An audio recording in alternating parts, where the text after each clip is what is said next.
Book 4 of the Consolation of Philosophy. Why does God allow evil men to succeed? Why does he allow the good to be punished? Why does he allow the good to suffer and the evil to go unpunished? So evil often goes unpunished while the good suffer. Why does God allow this? We're on page 106 of the book in chapter 1 of book 4. Evil men often get away with their crimes and enjoy success in the world. Good men, like Boethius, are often punished for their virtue, for doing good things. If God governs the world, why would this be allowed? Why would a good God allow bad things to happen to good people? Why would he allow this situation to exist? We might also think about the crucifixion of Christ. Why does God allow evil to happen to the good? So Boethius says it's like a house where the worthless goblets are treasured while the good china is carelessly looked after. So it would be like keeping plastic cups in a china cabinet and using your valuable china for everyday drinking out of. That's what he compares the situation to of what it seems like that sometimes that God does, where he allows the good to suffer while the evil are allowed to prosper. So at the end of chapter 1, he tells a poem. Actually, Lady Philosophy sings a poem that philosophy has wings to fly up to heaven. Philosophy has wings with which you can fly, ascending as an exaltation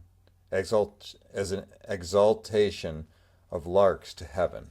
And when your mind has fastened them on and soared, it can look down on the earth with contempt. Flying even higher beyond the spheres of air, it can look down below at the clouds and climb beyond the highest point of fire, rising even to the house of the stars.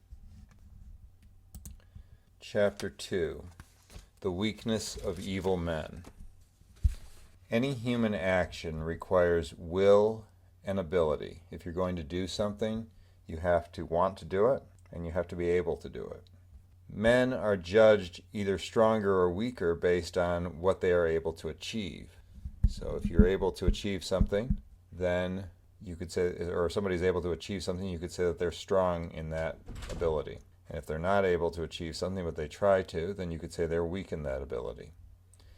If evil men achieved the good they seek, they would not be evil. So this goes back to something that Lady Philosophy said earlier, which is that even evil men, when they try and do something, the things they want are actually good things, right? What they actually want is the good.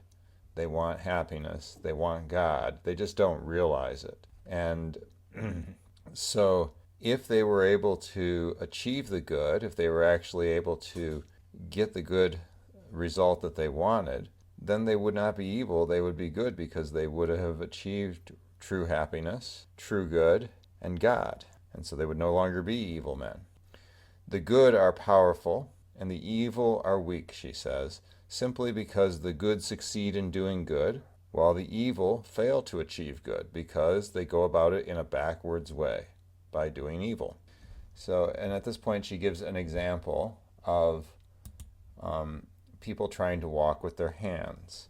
And she says if you see two people and one is walking with their hands and the other is walking the way that men were made to walk, on their feet, which one would you say is stronger of the two? Boethius says, well, obviously the one that can walk on their feet is stronger than the one that has to try and mimic that by a way that is not normal, right? Because he doesn't have the power to do it on his feet, or else he would. The good succeed by using virtue to achieve the good. So in other words, they want to be happy, they want the good, they want to follow God, but they can't. In order to be good men, they have to do it by virtuous ways, which means they can't do it through deceit, they can't do it through fraud, they can't do it through through injuring other people or murdering other people. They can't do it through stealing. They have to follow the law of God, and that is how they achieve the good. They use their virtue, their ability to do good, and their knowledge of what is right and wrong to achieve the good. And the wicked fail to achieve the good because they follow their desires to achieve the good. And by following their desires, they think they're going after the good, but in reality, they're only going after some small part of it. And by going after it in that way, they don't even achieve the little part that they want to get. So you can probably think of lots of examples of this. Someone wants to have a nice piece of jewelry, and so they steal it, and by doing that, they commit evil. And so they think the jewelry is a good thing, and it probably is, but by stealing it, they've made it evil. And somebody wants to get good grades in school, and they could work hard at it, which would be using virtue to achieve the good, or they could lie and cheat to try to achieve good grades. But by doing that, they don't achieve the good, really, because they have destroyed their own character by doing it. Let me read a little bit from the book. This is on page 111. Now let us suppose two men, both of them trying to perform the same action. One of them performs completes the action in the normal way, but the other cannot function normally, but only tries to imitate the first man. Who has succeeded? Which would you say is the stronger? So let us suppose that one man is walking using his feet, while the other, who lacked the power to use his feet, tries to walk with his hands. Which of these would you think is stronger? That's ludicrous. The man who is walking on his feet is stronger. Very well then, the highest good, which is available to both good and wicked, the good try to get by the exercise of their virtues, but the wicked try to get it by the whims of their desires, which is not at all the natural way to obtain the good. She then goes on to say that the wicked actually cease to exist. By abandoning the pursuit of good, they actually abandon life, they abandon being. Wicked men are powerless, she says. The only thing they can do is evil. And as we've already determined, evil is nothing. If you might remember from book 3 that that God can do everything, correct? But can God do evil? No, he cannot do evil. And since God cannot do evil, evil is nothing. It's not a power. It's actually the lack of power. It's the lack of everything good. And so it's not something anybody would want to be able to do. It's actually the opposite of that. So evil is nothing. It is the absence of good. It's not an ability. The ability to do evil is not a form of power. This is on page 113 to 114. So Plato, she says, said that only wise men can do what they desire. Wicked men do what they desire, but they don't get what they desire by doing it. And this is exactly what we were talking about before, is that the good are able to achieve what they want through virtue. The wicked fail to achieve what they want because they're going about it the wrong way. They're trying to follow their desires, and they don't even get what they desire in the end. At the end of that chapter, chapter 2, she tells a poem about evil kings who look good on the outside, but inwardly are tormented by their own evilness. Chapter 3. Good deeds are rewarded, and the wicked are always punished. Lady Philosophy teaches him that good deeds never go unrewarded, and the wicked never go unpunished. This is contrary to the way it sometimes seems to Boethius, especially since he's sitting in prison right now being punished for doing good. But she gives a summary of the previous teachings at this point. The good itself is happiness, she says. It follows from there that all who are happy are divine, and that is the reward of good men, which time cannot diminish. No one's power can lessen, and no wickedness can hide to become divine. If this is so for good men, what sensible people can doubt that punishment is inseparable from evil? There's a necessity in the punishment of the wicked. Goodness is the reward of the good, as wickedness is the reward of the wicked. That's from page 117. So good men are happy and thus divine. Punishment is inseparable from evil. Goodness is the reward of the good, and wickedness is the reward of the wicked. Goodness raises a man above the level of humanity, she says, and makes him divine. But evil thrusts a man below the level of humanity to the level of beasts. On page 118, she says that it is goodness that raises a man above the level of humankind, and it therefore follows that evil thrusts a man down below the human condition so that he no longer deserves the name of man. One given over to vice is there no longer deemed to be a man. One who plunders other wealth is burning with avarice, and you could say that he is now a wolf. The wild one who is given to quarrels and lawsuits could be called a dog. The trickster with his cons and scams is a fox. The angry one who roars and cannot govern his anger is a lion. The coward who is afraid of everything is a deer. The stupid oaf is a jackass. The fickle one who follows his whims is a flighty bird. A man wallowing in his lusts is a pig. All those who have put goodness aside have no rights to be called men any more, since there is nothing divine about them, but they have descended to the level of beasts. And at the end of that chapter, to further drive in that point that evil men are essentially beasts in the guise of humans, she tells the poem about Circe, which is from the Odyssey, and her island of beast/men, beastmen. All right, so the Ithacan's black ship, that's Odysseus's black ship, and the rest of his wandering fleet, the winds drove to the island where the fair goddess dwells, who serves each of her guests an enchanted cup, a brew she concocts herself that changes them into beasts. One turns into a boar, another becomes a lion with fangs and deadly claws, and another is transformed into the shape of a wolf. Another turns into a tiger.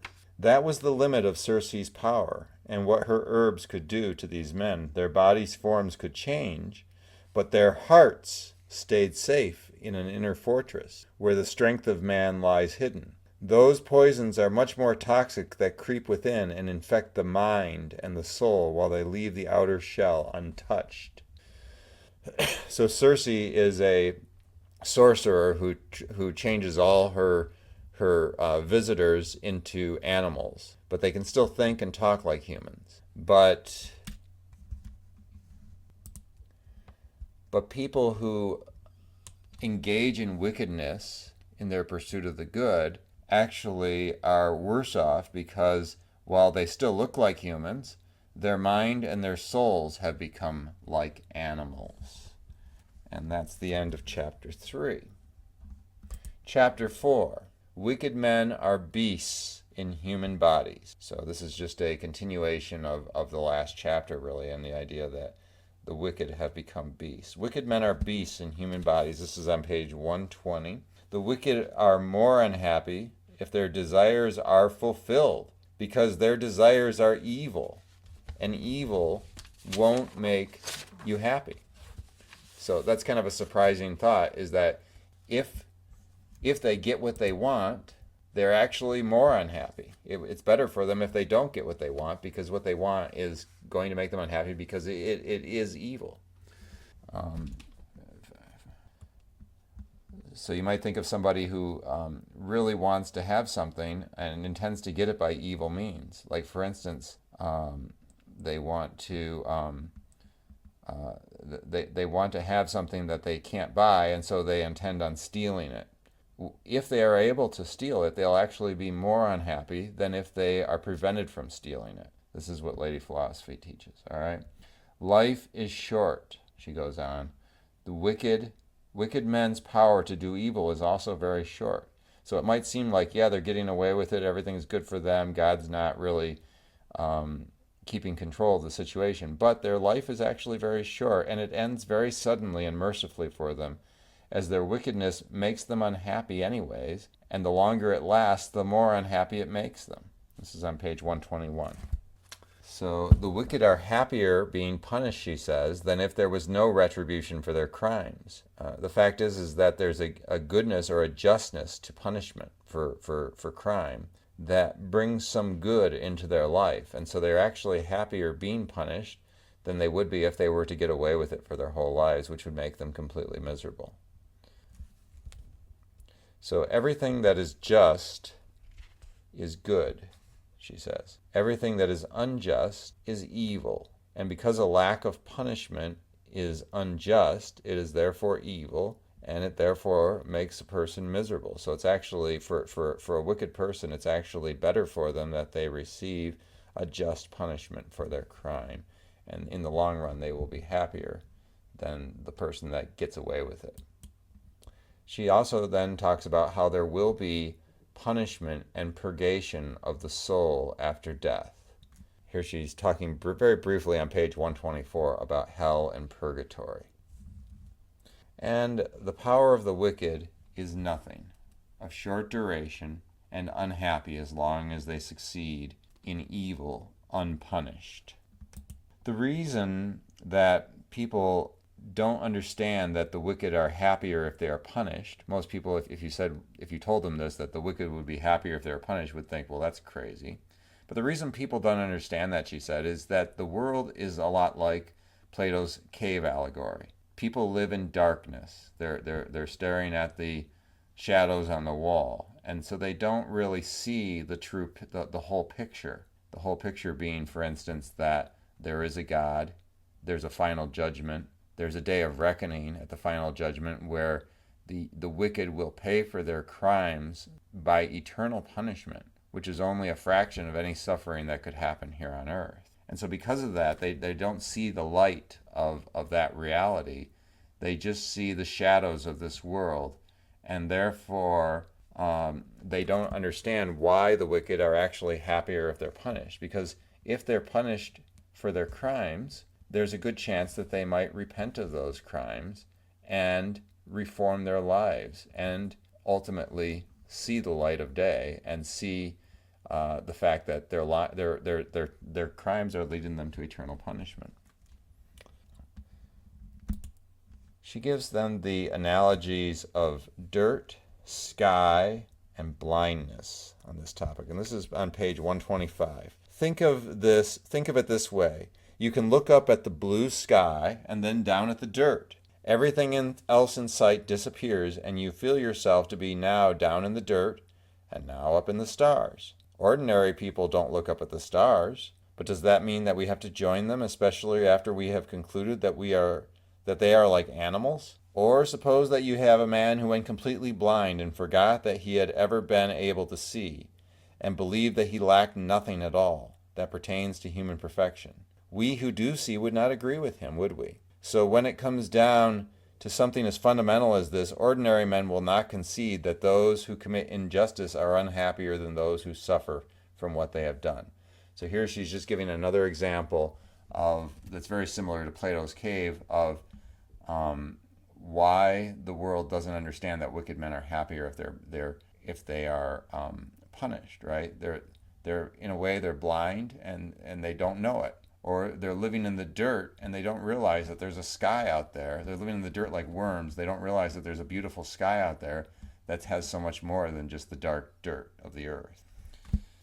So criminals, she ends this chapter, and this is again chapter 4, by saying that criminals should be treated, they should not be prosecuted and put in prison, but treated as sick men. This is on page 127. Those who have done wrong should not be prosecuted with outrage and anger, but should be treated with kindness and sympathy as if they were sick men who could have their guilt lessened by punishment as if they were some kind of a malignancy.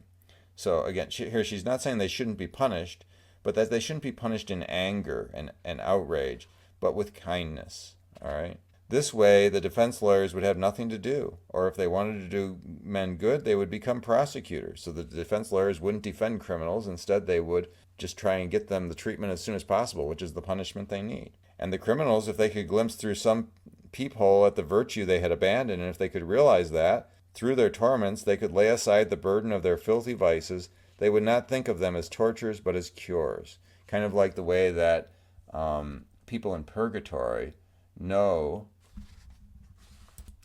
that their suffering is not in vain, but is purifying them to lead them to a better life in heaven. And so they, instead of hating their torments in purgatory, they probably love them, right? Because they know that each of them is purging them further and getting them closer to God and closer to eternal happiness.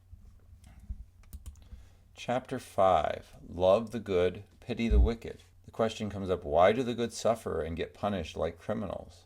This would be the case for Jesus. This is the case for Socrates. And it's the case for Boethius, right? Why are they getting punished when they're good men? It makes sense when the wicked are punished, right? That makes good sense that they should be punished because they did something bad. But what about a good man being punished? How does that make any sense in the mind of God? And at the end of this very short chapter 5, she has a poem about how the movement of the stars and the planets would be confusing if we didn't understand them. If you just looked up in the sky night after night and you saw the stars and the planets, how they move around from place to place, each night is never in the same place. If you didn't understand how that worked, it becomes confusing, right? And in the same way, if we don't understand how God works and how eternity works, and about heaven and hell and things like that, then we don't understand why it seems like the good are suffering while the wicked succeed. But in the long run, that's not true. Chapter 6. Chapter 6 is about providence and fate. Boethius asks Lady Philosophy to explain the apparent randomness of good and evil. Why do good things and bad things just seem to like randomly happen to people regardless of whether they're good or bad people? This is a great question, she says. Very difficult to solve. You answer part of it and more questions pop up. It's like the many heads of the Hydra. This is on page 130 to 131. And here you see Hercules battling the seven-headed Hydra. So her answer is providence and fate. She said there's two things that kind of God rules the world by. Providence is the overall plan of God. It is the plan of creation, development, change, regeneration, and the unfolding plan of time. In the mind of God, it is God's unchanging plan on what is to be done on a very high level. And then there's fate. Fate is the specific ways and details of how that plan will be accomplished. Fate is changeable. Fate is subordinate to providence, as some things are fixed by providence and cannot change to happen in a certain way. But some things are changeable based on individual people's decisions, for instance, and things like that. And so God does have an overall plan, and it's going to happen that way regardless. For instance, He's created the world. He's created you and me and all the people in the world, and He sent Christ to die for people's sins, and He gives people the choice in life to make of good or evil, right? And they have to make that choice, and then there's eternal consequences, right, to how we live and to the choices we make in life. There's heaven, there's hell, and there's purgatory. So she says then that it's like a craftsman planning a project. This is on page 132.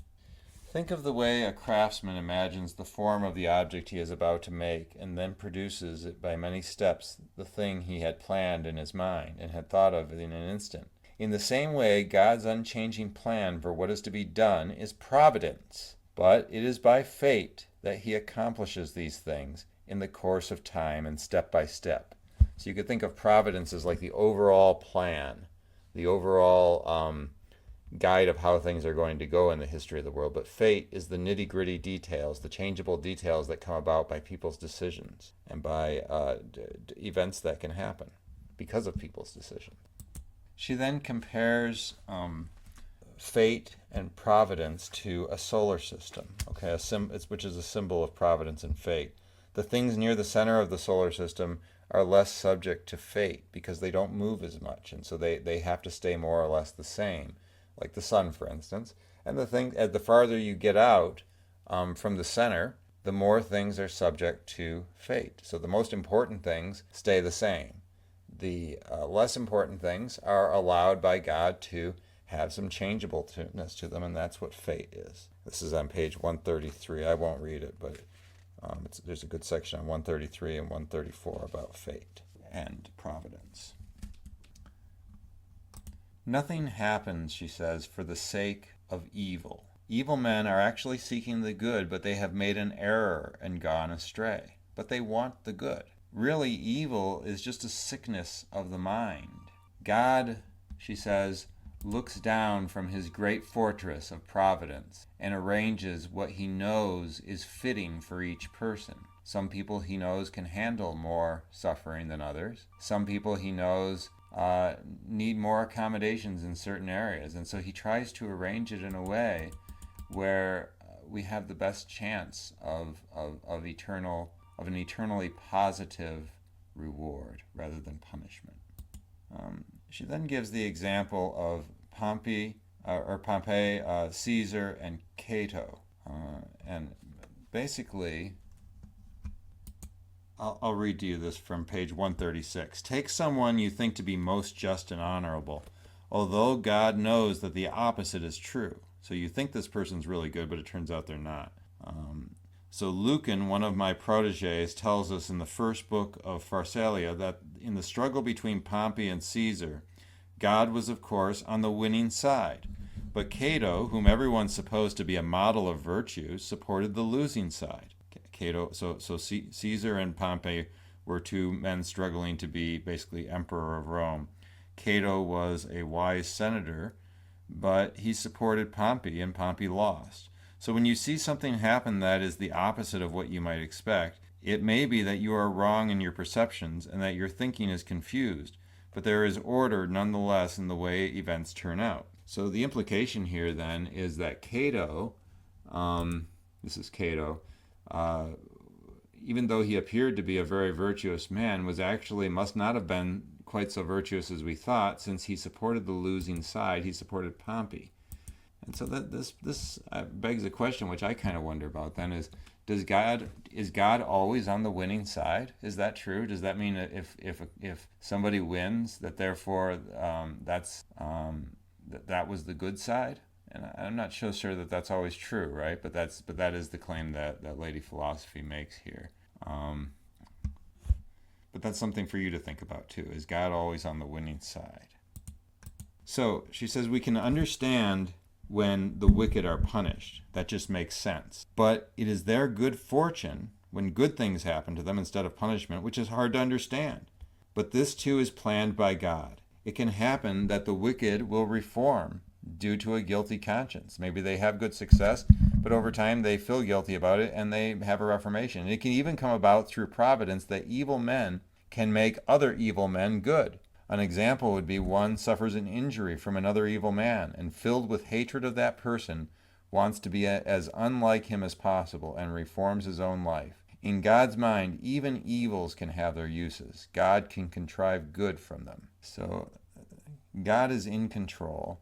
Nothing that is governed by providence is left to chance, even though it might appear to us, mere mortals, that it is sometimes.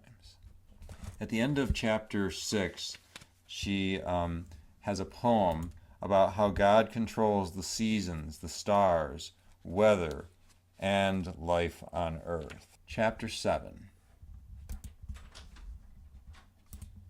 Chapter 7. All fortune is good fortune. So this is the final conclusion of Lady Philosophy, is that whether you have bad fortune or good fortune, whether you have good luck or bad luck, every kind of fortune, good or bad, is actually good, because it either rewards or tests a good man. In other words, if you're a good man and you get good fortune, then it's a reward for your good actions. If you're a good man, you get bad fortune, then it tests you to see if you are willing to go astray and to do evil, or to persevere in the good. And if you're a bad man, then it either punishes you for your bad actions, or it corrects you. It corrects a bad man in the case of good fortune. So every kind of fortune is useful. So bad luck or bad fortune can correct evil action. Good fortune is a reward for good men. Bad fortune for good men tests their strength of character. Always having good fortune makes a man soft and weak. All fortune that seems adverse or bad, if it does not test you, it punishes you. Page 144. She then ends this chapter with a poem giving some examples of those who suffered bad fortune, but were not necessarily bad men. So I'll read you parts of it. The first part's about Agamemnon, the leader of the Greeks at the Trojan War, who sacrificed his daughter. For 10 long years Agamemnon struggled at Troy to avenge the insult to his brother's marriage bed. When his fleet had becalmed at Aulis, he paid the gods of the wind with his daughter's precious blood. Stern king, then rather than grieving father, and they cut her innocent throat. The Ithacan, too, this is Odysseus, wept for his lost comrades, whom Polyphemus, the one-eyed Cyclops, had grabbed and gobbled up, and his bitter tears were in the end rewarded.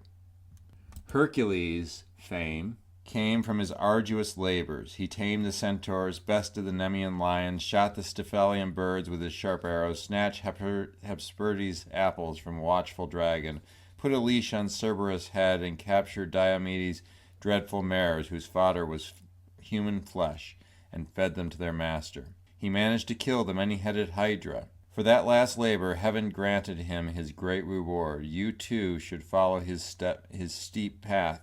Learn from his example. Take courage and struggle onward.